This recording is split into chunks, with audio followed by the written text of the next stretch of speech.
told that I should only keep one parrot of each species so that they'll still bond with me. Is that accurate? Does that work? Well, that's kind of a multifaceted question. Hi guys, I'm Kaylin, the author of The Parrot Bliss Bond. I'm being preened over here. Do you see that? So cute.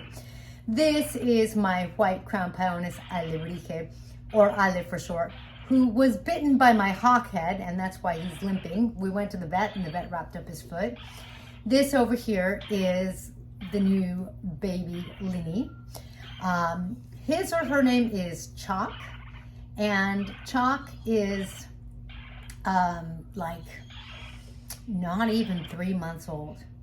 Now, my daughter and I say they're like Quakers. Chris, do you hear that? Welcome to my channel. I have 22 species of parrots. I love parrots.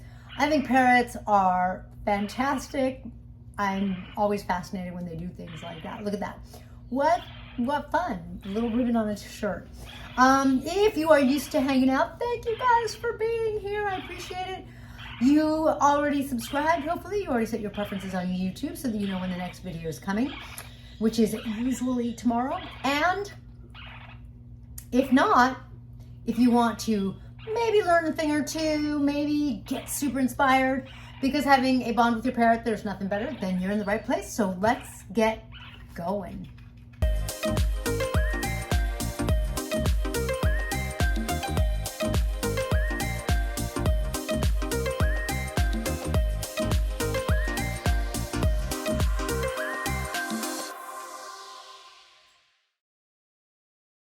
All right, keeping a parrot of only one parrot of a species. Here's the things that we're going to talk about. I think we're going to talk about two things. Number one, it depends on the species. And number two, yeah, I don't think so. So number one, it depends on the species. There are some parrots of any species that will bond with you, that will love you, that will preen your hair. There are some parrots of any species that will have nothing to do with you. So what I'm saying is that some of it, we're gonna have to chalk up. Now that's funny because this guy's name is Chalk, which is really short for Chacmul, which was like an Aztec god. But anyway, we're gonna chalk it up to their personality. In other words, just like humans, and just like you can't say all humans are this way, all men are all anything, right? You can't really say what someone is going to be like, because every person's individual. Sure, there's some generalizations. A lot of humans like desserts. They like sweet things. There are some generalizations we can make, and the same applies to parrots. But there are individual differences that are going to vary things. So with parrots, just like with people, there's no guarantees. Generalizations, sure, not guarantees. So the species, after the fact that each individual is different, the species is really going to set the pace quite a bit for whether you are really going to bond with the bird or not, let alone, regardless of whether you have one or two. Here's what I mean by that. The Asiatic birds are more independent. An African gray, I describe them as being aloof, because I love them. They're fantastic. That's one of the species I have. But they are not lovey-dovey and super bonded with you kind of thing. Look at Chalk is like nuzzling into me. Chalk's a baby, and Chalk's like, feed me, feed me, feed me. And I'm like, I can't put more food in your crop that it won't fit. So anyway, some of it's the species. The African gray is just never going to be like this. Having two African grays, that is going to probably make your African gray not bond with you as much. But, and this is a really big but, if you only have one of a species, that parrot, which even the independent species, they still live in a flock, which means it's kind of like you. Even if you're kind of like a loner, you don't, like maybe you live out in the wilderness, but most people don't. Most people still live like within a tribe. You can call it a city, you can call it, like they still have some sort of community.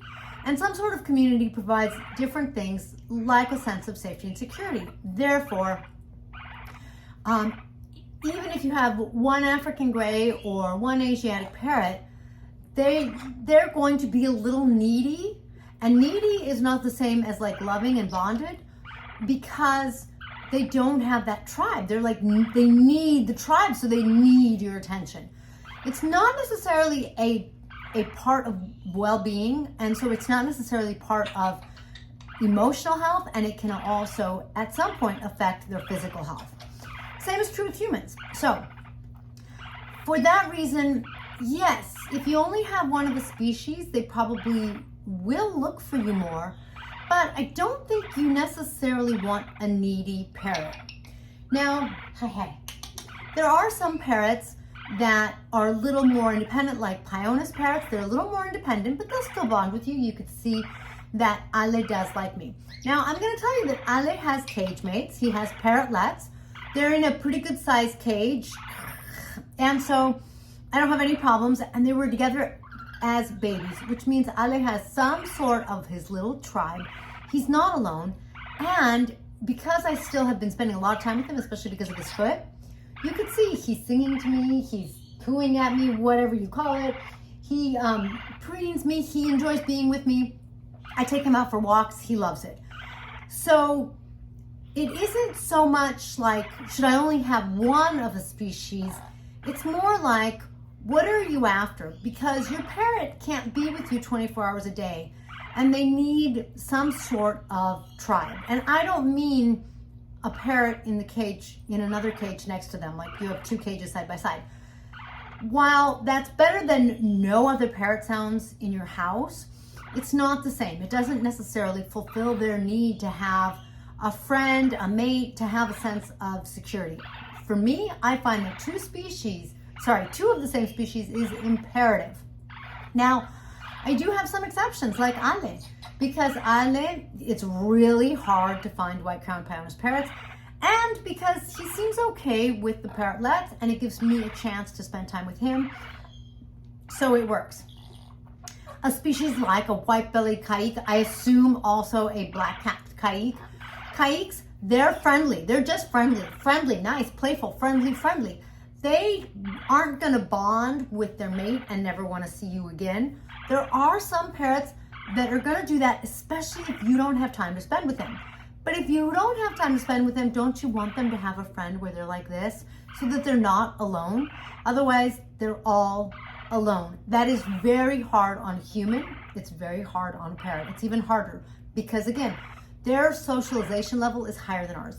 They're used to being with their flock all of the time.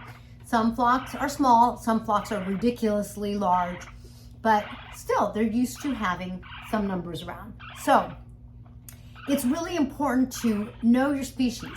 Another example, green cheek conures. I have pairs that have had clutches, and they still want to hang out with us. They look at me like, hey, you want to hang out? Hey, you want to come feed me? Hey, can I come sit on your shoulder? And just because they have each other doesn't mean that they don't bond with us. Green cheek conures are in a family of, I think the whole citizen is the family, that means parrot, but we'll call it family. They're the parrot family of conures, we'll say. They are very affectionate, they're very physical, they're very touchy, they're very, I want to be with you. You can have two.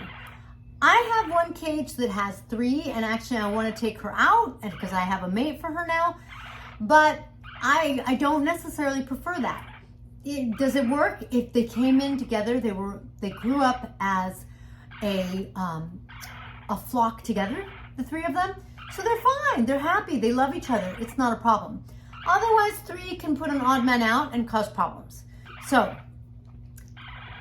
the answer to should I only have one of a species is you really need to look at the species, and you really need to look at their needs.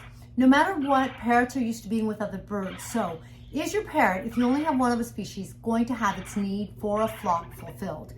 Probably the answer is no. There are always exceptions, but generally speaking, the answer is no. This is an animal that really relies on its flock. Are you going to lose the bond with them? You might lose some of the bond, but if you're not going to be with them all day long, it may not make a difference. There are some parrots like caïques, mylinis, green cheek conures, where you don't lose the bond. Golden conure, there are parrots that are more communal. They don't necessarily go into one-and-one bonded mating, like couple off. They are communal, so they will bond with multiple members of the flock. And those will be Quakers, golden conures, linealated or barred parakeets, linneys. That's 3 species right there for you, where you could have 4 or 5 of them in there, and if you're spending time with them, they'll still bond with you. You could have 3, they'll still spend time with you. You could have 2, and they'll still bond with you because they're communal. So do some research, find out whether this is a species that's more independent. If you want something to cuddle, someone to cuddle with, a bird to cuddle with, find out if they like to go into pairs, which is most common with parrots, or if they're communal. And within that community, you're just another member of the flock, and it's easy for you to come and go. And if you're spending time with them, they'll still adore you. So make sure to give your parrot what they need, because if you have a needy parrot, no matter what species you pick, and they're alone, they could get either aggressive and lonely and bitey because they don't know how to socialize because you've left them alone, or really needy, and then they're pulling on you for attention, and that's not fun for you, and it's not fun for them. You want to make sure your parrot is healthy and balanced. Healthy and balanced parrots are happier, they have well-being, and therefore they can bond and be loving with you, have more of that bond and that connection. And I don't think there's anything better than that blissful bond. If your parrot is stressed out for any reason, make sure to get Tink's must-have parrot relief on parrotbliss.com. That will help them, but not at a psychological level. Make sure you get them a mate. Make sure that they're happy and healthy, and then Tink's oil is going to help them at a physiological level. It can help them a little emotionally, but it's not going to make up for being alone. Don't leave your parrot alone. They really want a companion. Thanks, and I'll catch you in the next feathered video.